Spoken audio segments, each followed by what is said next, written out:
মুসলমানদের মধ্যে কিছু জ্ঞান পাপী আছে। এরা শিক্ষিত মুসলমান, এই জন্য জ্ঞান আছে বলল।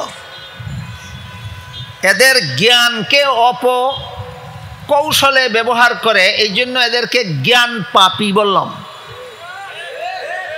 ইহুদি খ্রিস্টানেরা ইসলামের বিরুদ্ধে যত অপপ্রচার চালিয়েছে, এর মধ্যে একটা অপপ্রচার, এরা ইসলামের জেহাদকে সন্ত্রাস নামে অপপ্রচার চালাচ্ছে। এদের অপপ্রচারে আকৃষ্ট হয় মুসলমানদের কিছু জ্ঞান পাপী, যারা ইসলাম সম্পর্কে কিছু জানে না, কিছু বুঝে না। এরাও ইহুদি খ্রিস্টানের তালে তাল মিলিয়ে, ইহুদি খ্রিস্টানের সুরে সুর মিলিয়ে এই সমস্ত মুসলমান জ্ঞান পাপীরাও ইসলামের জেহাদকে সন্ত্রাস নামে অপপ্রচার চালাচ্ছে। এই জন্য পরবর্তী কথাগুলি বুঝার আগে আমাদের সন্ত্রাস কাকে বলে আর জেহাদ কাকে বলে, দুইটা কথার পার্থক্য ক্লিয়ার করে নেওয়া দরকার, পরিষ্কার করে নেওয়া দরকার মনে করি। আমাদের বর্তমান সমাজে, বর্তমান দুনিয়ায় এই যে কোরআনের বিভিন্ন আয়াতে আল্লাহ জেহাদ শব্দ ব্যবহার করেছেন, রাসূল তার বিভিন্ন হাদিসে জেহাদ শব্দ ব্যবহার করেছেন। জেহাদ কাকে বলে? কেন মুমিন মুসলমানেরা জেহাদ করবে? জেহাদের উদ্দেশ্য কি? জেহাদের উপকরণ কি? জেহাদের পদ্ধতি কি? এইগুলি সাধারণত মুসলমান সমাজে আলোচনা হয় না। যত কারণে আলোচনা হয় না, এর মধ্যে বর্তমানে একটা বিশেষ কারণ, বর্তমান দুনিয়ায় যত সন্ত্রাসী আছে, সমস্ত সন্ত্রাসীরা ইসলামের ইতিহাস থেকে শিখে নিয়েছে যে জেহাদ চালু থাকলে সন্ত্রাস চলতে পারে না। এজন্য এরা অত্যন্ত কূটকৌশলের মাধ্যমে ইসলামের জেহাদটাকে সন্ত্রাস নামে আখ্যায়িত করে দিয়েছে। এই কুচক্রান্তমূলক কাজটা বর্তমান দুনিয়ার ইহুদি খ্রিস্টানেরা করেছে। কিন্তু মুসলমানদের মধ্যে কিছু জ্ঞান পাপী আছে। এরা শিক্ষিত মুসলমান, এই জন্য জ্ঞান আছে বলল। এদের জ্ঞানকে অপকৌশলে ব্যবহার করে, এই জন্য এদেরকে জ্ঞান পাপী বললাম। ইহুদি খ্রিস্টানেরা ইসলামের বিরুদ্ধে যত অপপ্রচার চালিয়েছে, এর মধ্যে একটা অপপ্রচার, এরা ইসলামের জেহাদকে সন্ত্রাস নামে অপপ্রচার চালাচ্ছে। এদের অপপ্রচারে আকৃষ্ট হয় মুসলমানদের কিছু জ্ঞান পাপী, যারা ইসলাম সম্পর্কে কিছু জানে না, কিছু বুঝে না। এরাও ইহুদি খ্রিস্টানের তালে তাল মিলিয়ে, ইহুদি খ্রিস্টানের সুরে সুর মিলিয়ে এই সমস্ত মুসলমান জ্ঞান পাপীরাও ইসলামের জেহাদকে সন্ত্রাস নামে অপপ্রচার চালাচ্ছে। এই জন্য পরবর্তী কথাগুলি বুঝার আগে আমাদের সন্ত্রাস কাকে বলে আর জেহাদ কাকে বলে, দুইটা কথার পার্থক্য ক্লিয়ার করে নেওয়া দরকার, পরিষ্কার করে নেওয়া দরকার মনে করি।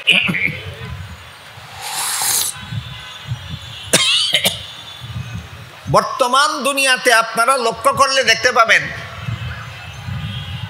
যেখানে যেখানেই রক্তপাত আছে, জুলুম আছে, নির্যাতন আছে, অত্যাচার আছে, খুন খারাপি আছে, লুণ্ঠন আছে, হত্যা আছে, সেখানেই মুসলমানেরা মজলুম। মুসলমানেরা মজলুম।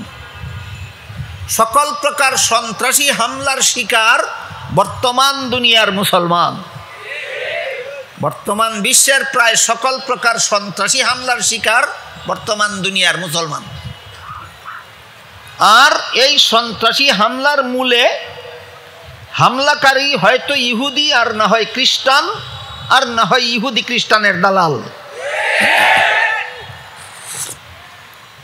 এই সমস্ত হামলা পৃথিবীর যেখানে যেখানেই চলেছে, সবখানেই সন্ত্রাস দমনের নামে চলেছে।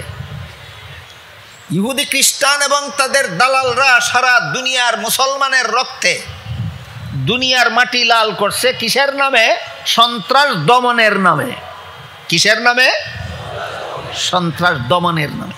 এজন্য আমি আমার মূল কথা আপনাদের সামনে তুলে ধরার আগে সন্ত্রাস কাকে বলে আর জেহাদ কাকে বলে দুইটা জিনিসের পার্থক্য তুলে ধরতে চাই।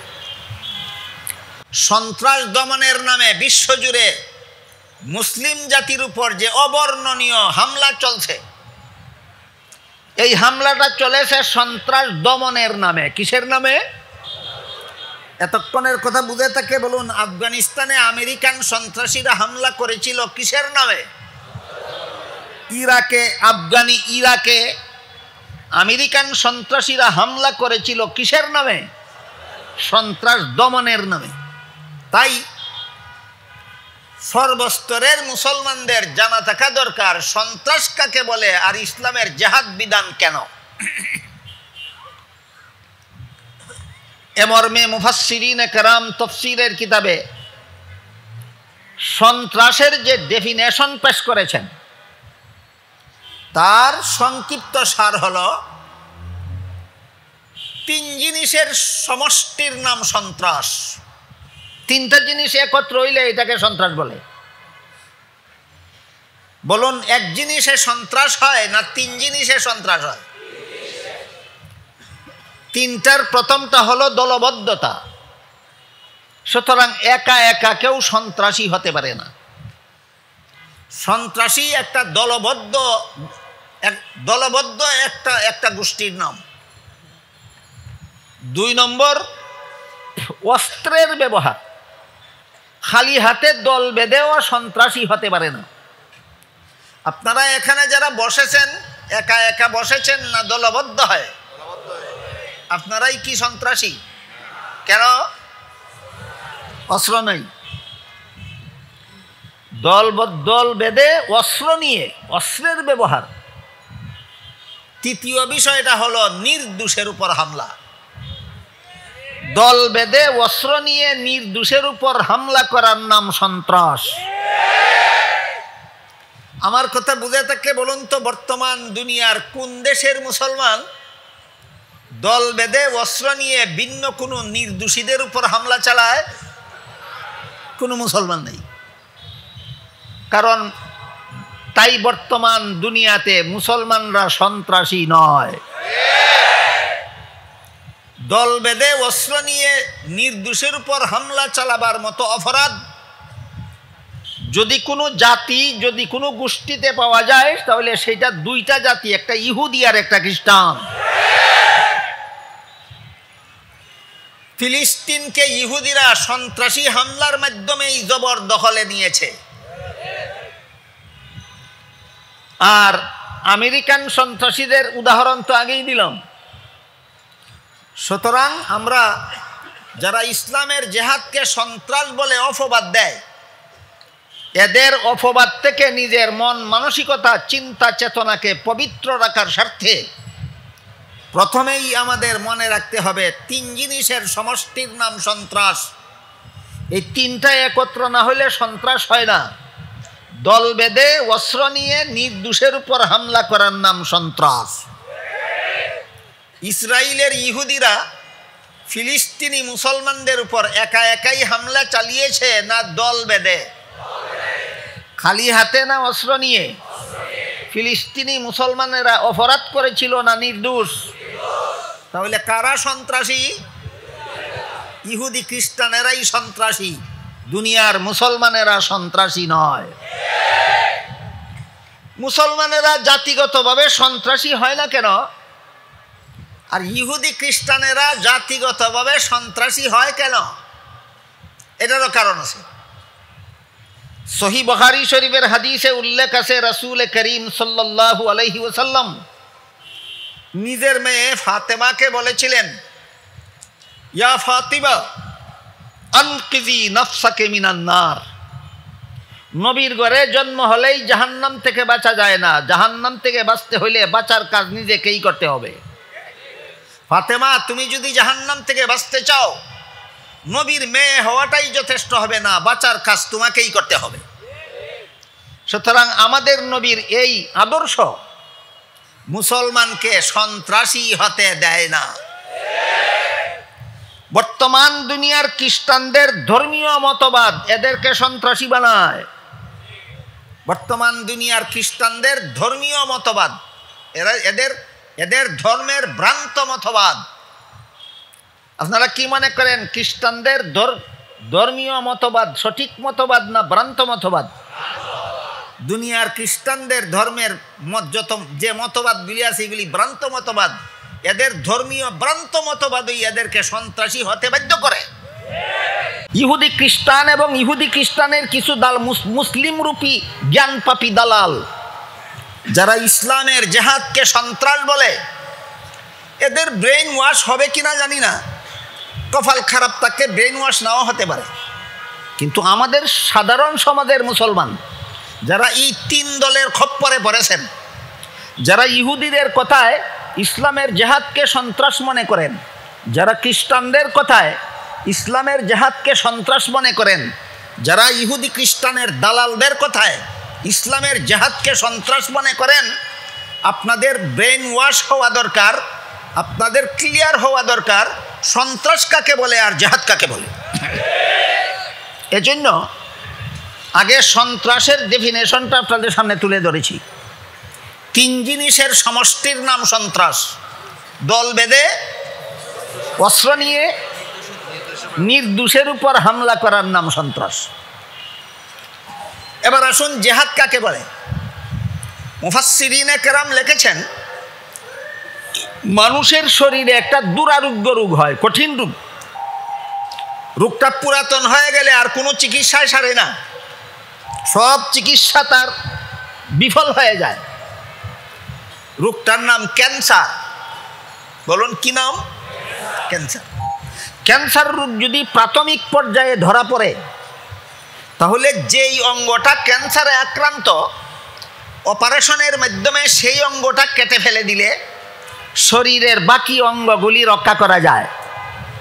তাহলে ক্যান্সারের সফল চিকিৎসা মলম ব্যবহার করা, ক্যান্সারের সফল চিকিৎসা ট্যাবলেট ব্যবহার করা, ক্যান্সারের সফল চিকিৎসা ক্যাপসুল ব্যবহার করা, না একমাত্র অপারেশন? ঠিক তেমনিভাবে মুফাসসিরিনে কেরাম লেখেন, আল্লাহর দৃষ্টিতে সারা বিশ্বের মানব সমাজ একটা দেহের মতো। আল্লাহর দৃষ্টিতে সারা বিশ্বের মানব সমাজ একটা দেহের মতো। আর এই মানব সমাজের সন্ত্রাসী দল মানব দেহের ক্যান্সার। মানব সমাজের সন্ত্রাসী দল মানব দেহের, সমাজ দেহের ক্যান্সার। ইসলামের জেহাদ বিধান সেই ক্যান্সারের অপারেশন। এবার বলুন, জেহাদই সন্ত্রাস না সন্ত্রাস দমনের সফল ব্যবস্থা? জেহাদ সন্ত্রাস নয়, ইসলামের জেহাদ বিধান একমাত্র ইসলামের জেহাদ বিধান সন্ত্রাস দমনের সফল ব্যবস্থা। বর্তমান বিশ্বের সন্ত্রাসীরা ইসলামের জেহাদকে সন্ত্রাস বলে চেঁচামেচি করে কেন?